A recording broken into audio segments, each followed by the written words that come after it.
కెరీర్‌లో స్పీడ్‌గా గ్రో అవ్వాలి. అంటే వేగంగా ఎదగాలి, మంచి ఉద్యోగం సంపాదించాలి, మంచి ప్యాకేజ్ కొట్టాలి అనుకునే వాళ్ళకి కొన్ని కొన్ని టూల్స్ ఉన్నాయండి. జనరల్‌గా మనం ఆర్టిఫిషియల్ ఇంటెలిజెన్స్, డేటా సైన్స్ ఇలాంటివి మాత్రమే చూస్తున్నావుగా. ఇవి కాకుండా ఇంకా మంచి మంచివే ఉన్నాయి. అందులో ఒకటి గురించి తెలుసుకుందాం. Visual analytics. జనరల్‌గా డేటాని మనం అర్థం చేసుకునే తీరు, చూసే విధానం చాలా తేడాగా ఉంటుందండి. కానీ ఈ విజువల్ అనలిటిక్స్ వచ్చాక ఈ మొత్తాన్ని మార్చేసింది. అంటే అది టెక్స్ట్ ఫార్మాట్‌లో కాకుండా ఒక రకంగా విజువలైజ్ చేస్తూ డేటాను చూపిస్తూ ఉంటుంది.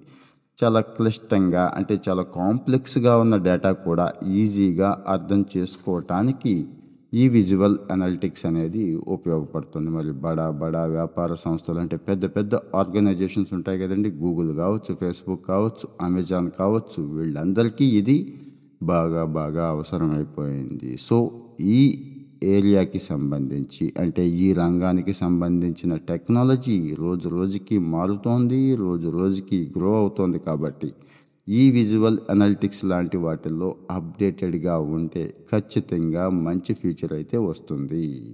విషయం ఏంటనేది చూద్దాం. గత కొన్నేళ్ల నుంచి అంటే కొన్ని సంవత్సరాల నుంచి విజువల్ అనలిటిక్స్ సాధారణంగా గ్రాఫులు, చార్టులు ఇక్కడి నుంచి అప్‌గ్రేడ్ అయిందండి. ఇంతకుముందు మనం గ్రాఫులు, చార్ట్‌లే తెలుసు అనలిటిక్స్ అంటే, విజువలైజేషన్ అంటే. కానీ ఇప్పుడు ఇంటరాక్టివ్ డాష్‌బోర్డ్స్, వర్చువల్ రియాలిటీ అనుభవంతో మారిపోయింది. ఈ టెక్నాలజీ ఎప్పుడైతే మారిందో, ప్రస్తుతం మనం బాగా వాడుతున్న డేటా ఉంది కదండీ! దీన్ని రియల్ టైమ్‌లో విజువల్ చేయవచ్చు. దీని ద్వారా మంచి మంచి ఇన్‌సైట్స్, మంచి మంచి అప్డేట్స్ తీసుకోవడానికి అవకాశం ఉంటుంది. డేటా విజువలైజేషన్, విజువల్ అనలిటిక్స్‌కి ఖచ్చితంగా తేడా ఉందండి. 2 ఒకటైతే కాదు. మొదటిది మనకి ఏదైనా అంశం గురించి అంటే ఏంటి అనే ప్రశ్నకి జవాబు మాత్రమే ఇస్తుంది. ఏది డేటా విజువలైజేషన్. కానీ విజువల్ అనలిటిక్స్ అలా కాదు. ఇది ఎందుకు జరుగుతోంది? ఎలా జరుగుతోంది? ఏమవుతోంది? అని లోతుగా విశ్లేషించి చెప్పే అవకాశం విజువల్ అనలిటిక్స్‌కుంటుంది. రీసెంట్‌గా ఇందులో జరిగిన ముఖ్యమైన మార్పు ఏంటి అంటే అన్నిట్లాగేనండి. ఆర్టిఫిషియల్ ఇంటెలిజెన్స్ ఎక్కడైతే వచ్చిందో ఇందులో కూడా ఆర్టిఫిషియల్ ఇంటెలిజెన్స్ ఎంటర్ అయిపోయింది. దాంతో పాటు మెషిన్ లెర్నింగ్ వచ్చింది.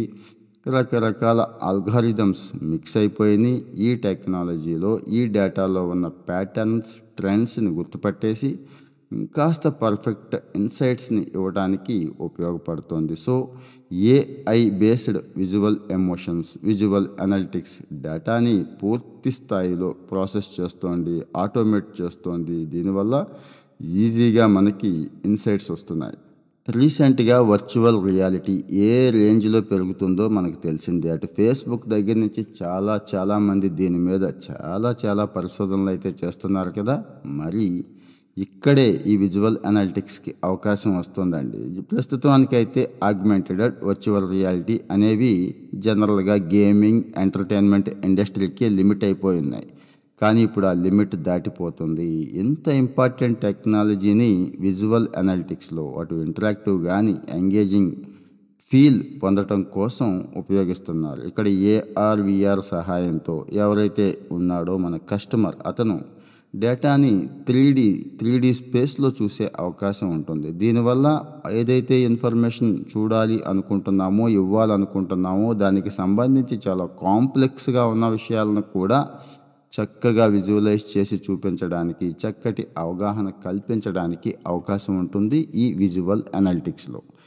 ఇక రెండో ఉపయోగం నేచురల్ లాంగ్వేజ్ ప్రాసెసింగ్ ఎన్ఎల్పి గురించి ప్రత్యేకంగా చెప్పక్కర్లేదు. ఇక్కడ కూడా విజువల్ అనలిటిక్స్ భవిష్యత్తును మార్చేస్తుంది అంటున్నారు. దీని ద్వారా అంటే ఈ ఎన్ఎల్పి ద్వారా కస్టమర్ విజువలైజేషన్తో నేచురల్ లాంగ్వేజ్ కమాండ్స్, కొర్రీలతో మాట్లాడుతూ ఉండొచ్చు. దీనివల్ల ఎలాంటి ప్రోగ్రామింగ్ కానీ, క్లిష్టమైన కొర్రీ కోడింగ్ కానీ అవసరం ఉండదు. సో, ప్రాసెస్ చాలా చాలా ఈజీ అయిపోతుంది. దీని ద్వారా ఎక్కువగా అవగాహన లేని వినియోగదారుడు కూడా అంటే పెద్దగా ఇవి టెక్నికల్ సబ్జెక్ట్స్ మీద అవగాహన లేని కస్టమర్స్ ఉంటారు కదండీ! వాళ్ళు కూడా విజువల్ అనలిటిక్స్‌ను ఉపయోగించుకునే అవకాశం ఉంది అంటున్నారు. ఇక్కడ విజువల్ అనలిటిక్స్కి పరస్పరం సహకరించుకోవడం అంటే కోఆపరేట్ చేసుకోవడం బాగా బాగా అవసరం అండి. ఎక్కడంటారా? ఈ విజువలైజేషన్ రియల్ టైంలో షేర్ చేయటం, కొలాబరేట్ చేసుకోవటం వల్ల మంచి లాభం ఉంటుంది. సో ఇక్కడ టీమ్స్ కలిసి పనిచేస్తూ ఉండాలి. ఇక్కడ విజువల్ అనలిటిక్స్ వల్ల వచ్చిన ఇన్సైట్స్ని వేరే టీంతో పంచుకుంటే, షేర్ చేసుకుంటే, ఈ డేటాబేస్ని ఆధారంగా చేసుకొని ఏదైతే అవుట్పుట్ ఉందో దాన్ని బేస్ చేసుకొని మంచి మంచి డిసిషన్స్ కంపెనీలు తీసుకునే అవకాశం ఉంది. సో ఈ పద్ధతిలో ఒకేసారి ఎక్కువ కౌంట్లో అంటే ఎక్కువ సంఖ్యలో కస్టమర్స్ విజువలైజేషన్ ఉపయోగించుకోవచ్చు. దీని ద్వారా వాళ్ళు కూడా ఎఫెక్టివ్గా పనిచేసే అవకాశం ఉంటుంది. ప్రస్తుతం తప్పనిసరి కాదండి, బాగా అవసరం అయిపోయింది మొబైల్. సో ఈ మొబైల్ వినియోగం వల్ల ఎలా ఉండాలి? యూజర్ ఫ్రెండ్లీగా ఉండాలనుకుంటాం కదా. అంటే ఏం చూసినా కానీ ఏం చేసినా కానీ విజువలైజేషన్ బాగుండాలి. విజువల్ అనలిటిక్స్కి ఇక్కడే డిమాండ్ వస్తుందండి. డెస్క్టాప్ కంప్యూటర్తో పని లేకుండా, దాని అవసరం లేకుండానే యూజర్కి విజువలైజేషన్ని జస్ట్ మన ఫోన్లోనే చూసుకునేలాగా వీటి అవసరం ఉంటుంది. సో ఈ ట్రెండ్ని విజువల్ అనలిటిక్స్ టూల్స్ అర్థం చేసుకుంటున్నాయి, రోజు రోజుకి డెవలప్ అవుతున్నాయి. మొబైల్ చేతిలో ఉంది కాబట్టి ఎక్కడైనా ఎప్పుడైనా చక్కగా చూపించగలిగే డిస్ప్లే యాప్స్కి ఇక్కడ డిమాండ్ పెరుగుతోంది. ఇక్కడ కెరీర్ అవకాశాలు ఎలా ఉన్నాయి అనుకుంటున్నారు కదా. అద్భుతమైన అవకాశాలు ఉన్నాయండి. ఈ అనలిటిక్స్లో మంచి టెక్నీషియన్లకి డిమాండ్ ఎప్పుడూ ఉంటుంది, రోజు రోజుకి పెరుగుతూనే ఉంటుంది. కానీ పర్ఫెక్ట్ స్కిల్స్ అనేది అవసరం. పర్ఫెక్ట్ స్కిల్స్ నేర్చుకోవాలి. అప్పుడే మనం ట్రై చేయాల్సి ఉంటుంది. ఇండస్ట్రీకి ఏదైతే అటాచ్ అయ్యి ఉన్నాయో, ఇండస్ట్రీ ఏదైతే రిక్వైర్మెంట్ ఉందో, ఇండస్ట్రీ ఏదైతే కోరుకుంటుందో అదే స్కిల్స్ మీద దృష్టి పెడితే ఇందులో ఉద్యోగాలు సాధించడం కాదండి, కొత్త కొత్త పొజిషన్స్కి వెళ్ళొచ్చు.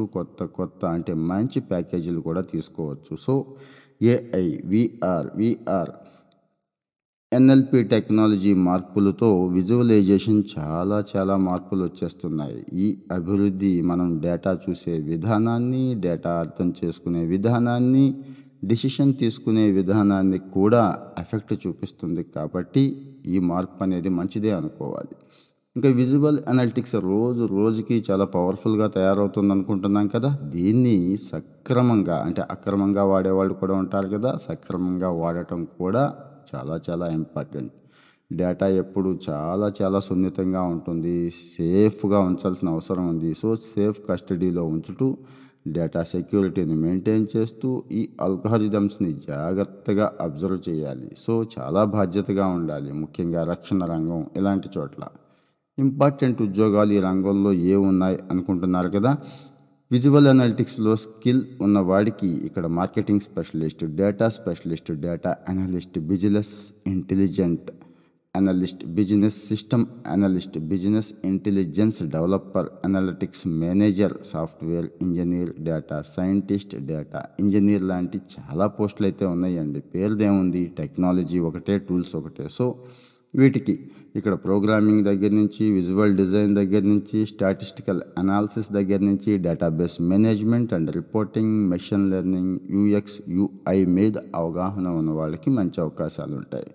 దీనికి సంబంధించిన కోర్సులు ఎక్కడున్నాయి అనే డౌట్ రావచ్చు కదా. ఆల్రెడీ ఊడెమీ లాంటి ప్లాట్ఫామ్స్ చాలా ఉన్నాయి. వాళ్ళు ఆల్రెడీ కోర్సులు స్టార్ట్ చేసేసారు. సో డిగ్రీ అయిపోయింది, ఇక్కడ టెక్నికలా, నాన్ టెక్నికలా, కోడింగా, నాన్ కోడింగ్ అనేది పక్కన పెడితే మీకు ఈ స్కిల్ కావాలి, ఈ ఏరియాలో ఇంట్రెస్ట్ ఉంది అనుకునే వాళ్ళు ఎటువంటి లేట్ చేయకుండా ఈ స్కిల్ని అయితే నేర్చేసుకో